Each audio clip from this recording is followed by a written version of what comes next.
Let's be honest with each other. A lot of safety really is nonsense. There is no one, including all safety professionals, who haven't at times been asked to do things in the name of safety that were frankly ridiculous. Why do we do all of these things? Why do we investigate minor incidents and produce the same reports with the same recommendations? Why do we ask people to fill out little TakeFive cards before they start work? Why do we ask people to do online safety training, which has no resemblance to the actual work that they're doing? Why do we think that people can learn how to lift something or operate a fire extinguisher by watching an online video and clicking a multiple choice test? Why do we keep special pairs of gloves just for visitors to clip to their belts and take off when they leave a site, even though we know that they're not going to ever put those gloves on? There are all sorts of things we do in safety which are simply bad ideas and annoying to everyone, including the safety people, and yet we still do them. Why?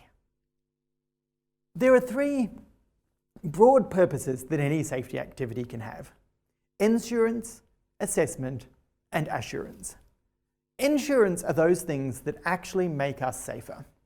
An example would be wearing a hard hat when you're in an area where something might fall onto your head probably makes you safer. Wearing a seatbelt when you're in a car definitely makes you safer. Paying a bit more attention while you're doing a task makes you safer. The second group of activities are assessment. A classic example of assessment is risk assessment. Either a formal quantified fill-out a risk assessment or a risk assessment just before you start doing a job. The purpose of assessment isn't to keep you safer. The purpose of assessment is to tell you what you should be worried about so that you put in place more insurance. So if we never did assessment, we would never know what we needed to do in order to keep ourselves safe. But assessment by itself doesn't actually keep us safe. The third set of things are assurance. Assurance are those things we do to convince ourselves and to convince other people that we're safe.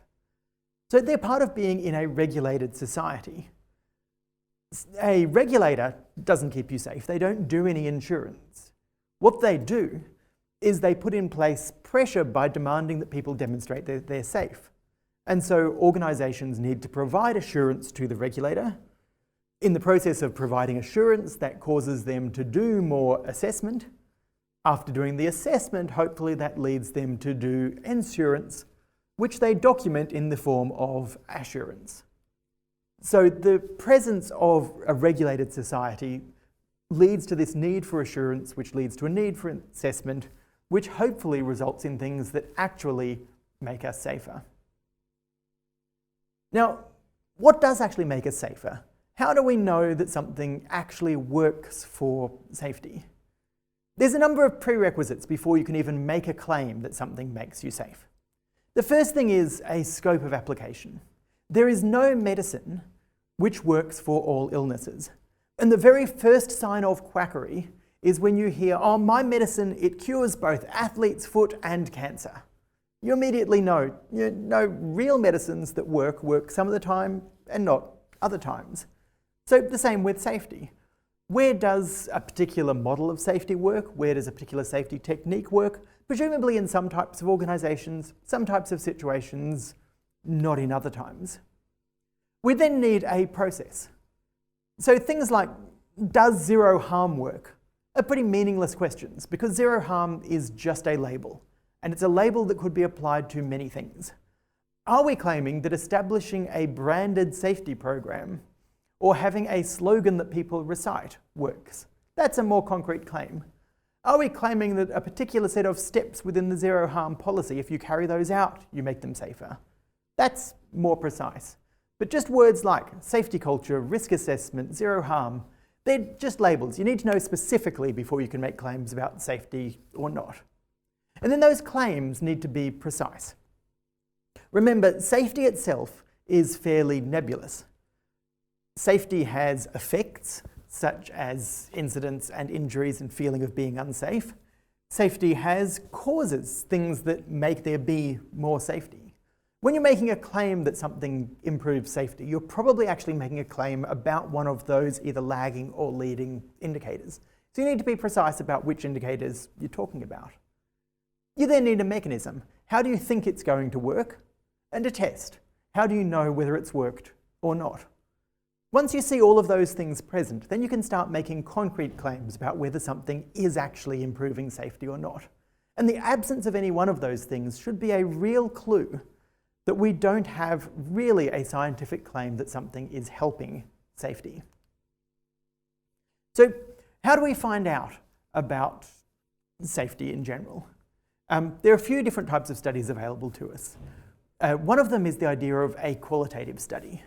So the idea there is that we focus on a small number of organisations or a small number of accidents, and we use those to think about how safety is achieved or how danger is created. The great thing about qualitative research is it's empirical, it's based on real organisations in the real world, and typically in the safety domain it tends to be some of the more rigorous research. The difficulty is that it doesn't really generate very concrete predictions. It tends to generate models, but not things that can be quantified and measured against. So the alternative is we go to the other extreme. We go for the big data. We go for a broad study across many companies, or possibly even across multiple industries, and we try to find some sort of correlation between two things. A classic example is trying to measure whether minor injuries are predictors of major injuries. We count up the number revealed in each case, look for correlation between them. The weaknesses of these type of study are that they tend to rely on what organisations self-report, and organisations don't self-report very interesting data. And the data that they do reveal doesn't tend to get at the heart of what we think actually creates safety.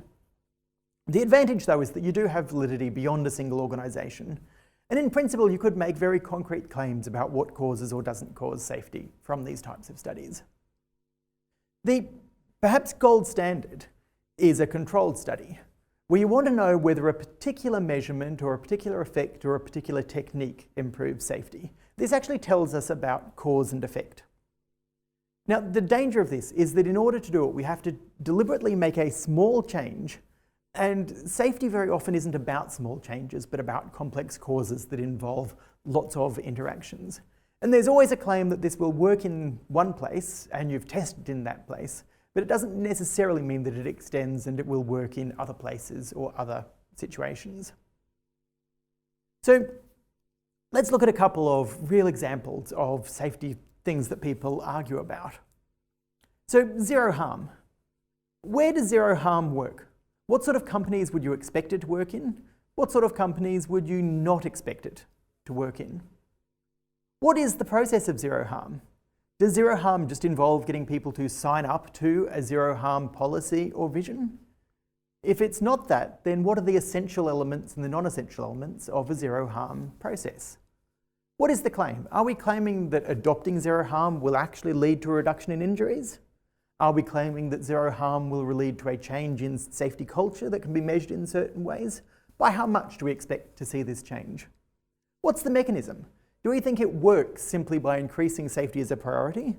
Do we think it works by leading to better investigations with better recommendations from those investigations?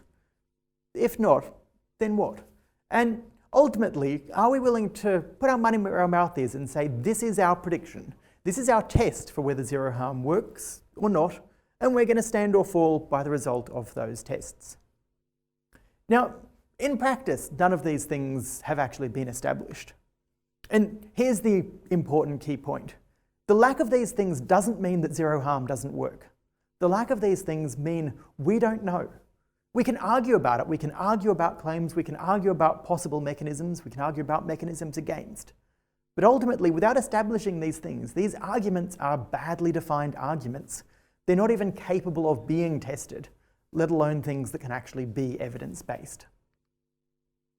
So, in the absence of evidence, why are we doing all these things that we're doing in safety? Let's look at how people get into habits. Let's imagine a tribe out in the savannah, and there's been a drought and not enough food that year. They're uncertain. they fear. They worry that something bad has happened and could happen again. They need to find an explanation. And it can't just be any explanation, it has to be an explanation that they can act upon. So if their explanation is natural variation in climate conditions and we're entering the Little Ice Age, that's not going to be very useful to our tribe out in the savannah. They can't do anything about that. On the other hand, if they say the problem is that the rain god hates us, that's actually an actionable explanation. They can do something about that one. They can say, well, what we need to do is find a ritual that will appease the rain god. And so they start dancing around the fire. Now, they keep doing this, and the drought goes away, the rains come, they have more animals. Eventually, though, there will come a time when the explanation no longer works. There's another drought. And this is the point they have to decide what to do next. Do you double down and say, well, we've been right all along, there is a rain god, the rain dance works, we're just not doing it properly. We need to fix the rain dance, we need to add some features, we need to add some steps. Or we need to say, well, you guys were dancing, but you weren't dancing with the real heart. You guys didn't honestly believe in the rain god, and that lack of belief is what's caused the problem. Or you weren't dancing often enough, we need to do more dances. The only alternative to this is to admit that you were wrong all along. So you're not just returning uncertainty that you don't know how to deal with the drought, you're also admitting a lack of trust in the person who told you to dance in the first place. Sorry guys, you know those silly headdresses and those dances we were making you do for decades? Well, yeah, we were wrong. But trust us now because we've got the solution. So that's a pretty big admission to make. It's a return of certainty in the present and in the past. And so people tend to double down instead. Do the same thing but more often, more sophisticated, with greater sincerity. So eventually what we do is we've transferred concern altogether. People are no longer worried about the drought. People are worried about doing the rain dance properly. And you'll get people actually punishing other people for not doing the rain dance, not because of the drought, just because this is an inherent part of our culture now, is that you have to do the dance. And failure to do it, failure to take part, failure to be sincere, itself becomes a failing. Now, we're not, of course, here talking about rain dances. We're talking about safety practices in organisations. So let's think about something like a TakeFive. Now, a TakeFive, for those of you who have been fortunate enough not to encounter them, is a little set of pad or cards in your pocket that you need to fill out before you do anything that might be remotely dangerous. Now, they started with a good idea. It was an actionable explanation. People got injured, and it appeared to be that they got injured because they missed out an important part of a task. And so we want people to do mental rehearsal, and we have some evidence that suggests that people who mentally rehearse a task before they do it are actually safer. But despite this, people still keep making mistakes. So we think we've got to make sure that they do the mental rehearsal. So we're going to give them a piece of paper that they fill it out on. We're going to give them a special form to do it. We're going to have a special logo on the form. We're going to put in place procedures to check that these have been done, to count how many TakeFives have been completed, to weigh how many TakeFives have been completed. And eventually we start using TakeFives themselves as an explanation for accidents. The accident happened not because the person was careless or they forgot. The accident happened because they didn't do a TakeFive, or because they were only tokenistically filling out the TakeFive, or because they weren't doing it often enough or at the right time or in the right way.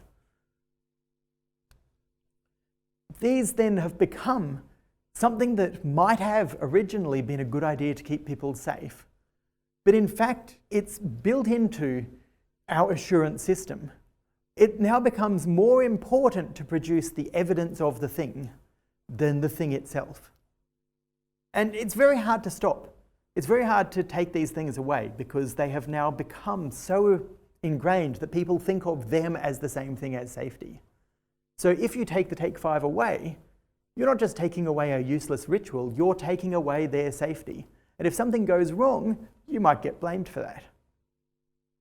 And this isn't just TakeFive, so I don't want to make it seem like I'm picking on one particular technique.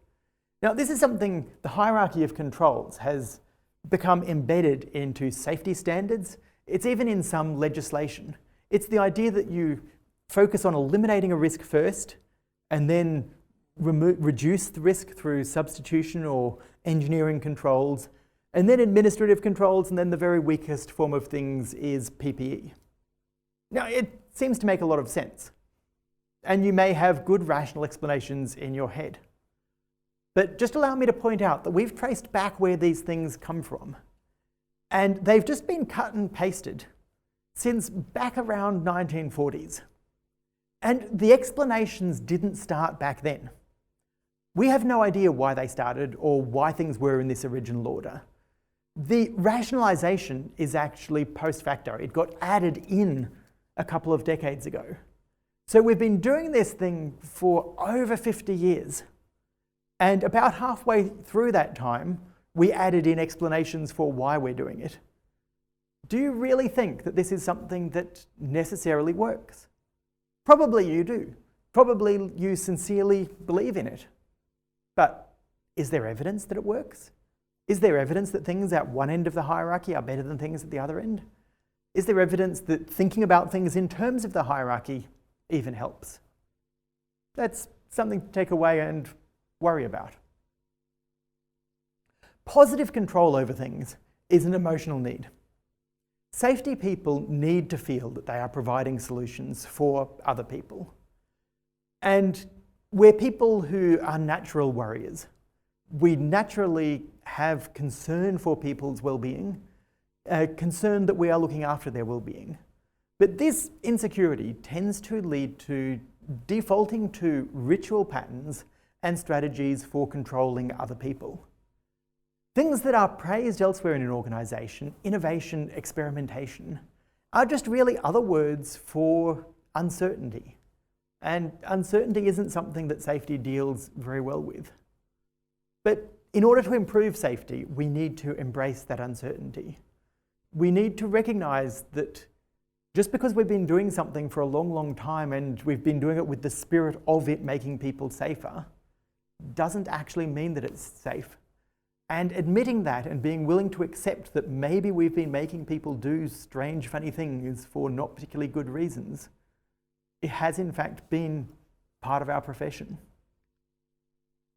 Now, none of that is to say that safety is a waste of time. Work is almost certainly getting safer. In fact, if you look at the rates of accidental death, life is getting safer. People are dying less often, and they're dying even less often through external causes. Australia's not doing quite as well as other comparable countries in the world, and there are reasons for that, and there are hypotheses for that.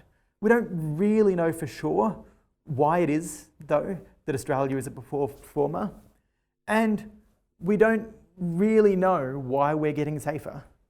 And this is the challenge, is we're not admitting that safety as a profession is a waste of time because it self-evidently actually is not. The problem is that we don't know which things are helping and which things are the ritual. And it's very hard to improve unless you know what works and what doesn't work.